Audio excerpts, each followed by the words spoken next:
Hello बच्चों, आज की क्लास में हम डिस्कस कर रहे हैं अपनी वर्कशीट 29।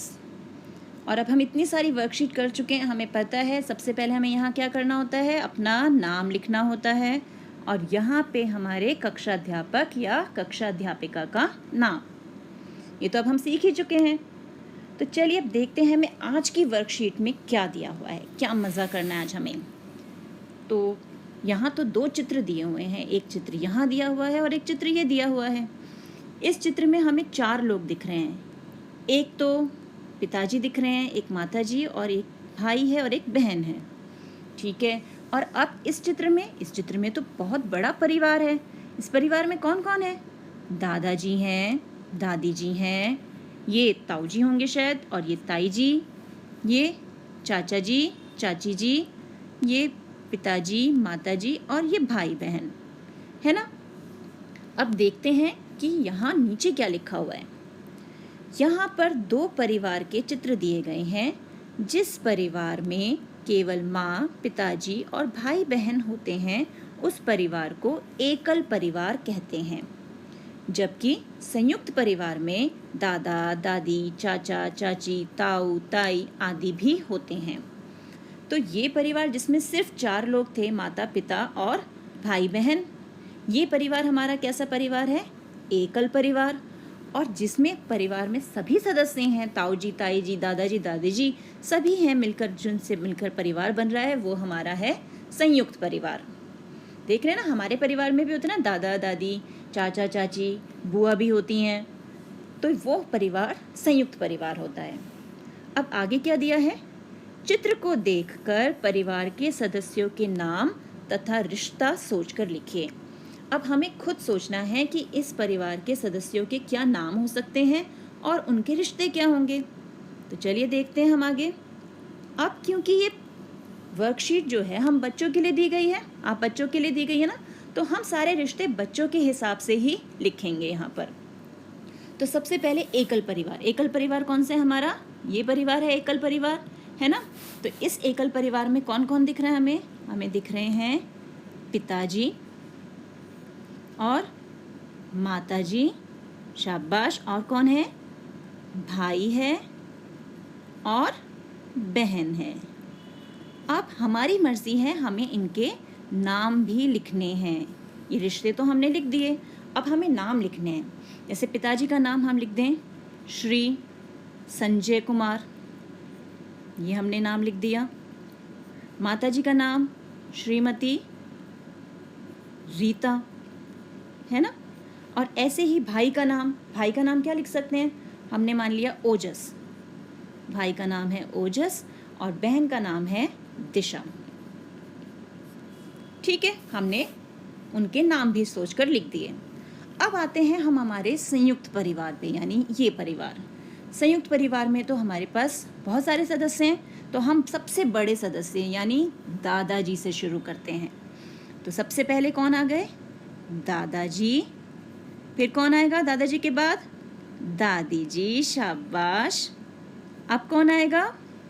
कौन होगा उनके बाद परिवार में बड़ा? ताऊ जी, वेरी गुड। अब ताई जी। उसके बाद कौन आएगा? माताजी, पिताजी। और कौन कौन है यहाँ पर? चाचा जी। चाचा जी भी दिख रहे हैं ना हमें यहाँ पर, ये पीछे फोटो में चाचा जी हैं। चाची जी। और उसके बाद ये हमारे 2 छोटे छोटे बच्चे भी बैठे हुए हैं यहाँ पर, यानी एक उनमें भाई है हमारा और एक है बहन। इसी तरह जैसे हमने यहाँ सबके नाम लिखे थे ना, पिताजी के, माताजी के, ओजस यानी भाई और दिशा यानी बहन, इसी तरह हमें सोचकर दादाजी, दादी जी, ताऊ जी अपने मन से जो नाम आपको पसंद है वो नाम आप यहाँ पर लिखेंगे कि इस संयुक्त परिवार में जो लोग हैं इनके क्या क्या नाम हो सकते हैं। है ना मज़ेदार एक्टिविटी? अपने आप जो सोच सकते हैं आपकी क्या क्या नाम होने चाहिए वो नाम हम लिख सकते हैं। जैसे दादाजी का नाम हम लिख दें कि इन दादाजी जो हैं श्री ओम प्रकाश। आप कुछ और नाम लिख सकते हैं, है ना। दादी जी का नाम भी ऐसे ही सोच कर लिखना है हमें। तो इस तरीके से हमें ये दोनों तालिकाएं पूरी करनी हैं। अब आते हैं हम आगे प्रश्न पर। आगे के प्रश्न में क्या कहा गया है? मेरा परिवार। दिए गए बॉक्स में अपने परिवार का चित्र बनाकर रंग भरिए तथा उनके नाम व रिश्ता भी लिखिए। तो अब यहाँ जो ये बॉक्स दिया हुआ है, इसमें हमें अपने परिवार का चित्र बनाना है और रंग भर के नाम रिश्ता भी लिखने हैं। अगर आप चित्र बना सकते हैं, बहुत अच्छी बात है, चित्र बनाने में मज़ा भी बहुत आएगा। और अगर चित्र नहीं बना सकते तो कोई बात नहीं, हम फ़ोटोज़ भी पेस्ट कर सकते हैं। जैसे यहाँ लिखा हमने दादाजी, अगर हमारे परिवार में दादाजी हैं, दादी जी हैं, तो यहाँ हम उनके फ़ोटो पेस्ट कर देंगे। फिर अगर हमारे पिताजी, यहाँ पर पिताजी, माताजी, उनकी फ़ोटो पेस्ट कर दी हमने यहाँ। इसी तरीके से अगर परिवार में चाचा चाची भी हैं, चाचा जी और चाची जी, तो इधर हम उनकी भी फ़ोटो पेस्ट कर सकते हैं। ठीक है, फिर यहाँ पर आप खुद आ गए, मैं, आपका आप नाम आ जाएगा, यहाँ पे आपका भाई या बहन, या भाई इधर आ गया, यहाँ बहन की फ़ोटो लगा दी। इस तरीके से हम पूरा फैमिली ट्री बना सकते हैं। ऐसे ही चाचा जी चाची जी जो हैं, उनके बच्चों के फ़ोटोज़ भी लगा सकते हैं, वो भी भाई बहन हैं। तो इस तरीके से या तो आप चित्र बनाइए या फैमिली ट्री बनाकर फ़ोटोज़ पेस्ट करके हम इस एक्टिविटी को भी कर सकते हैं।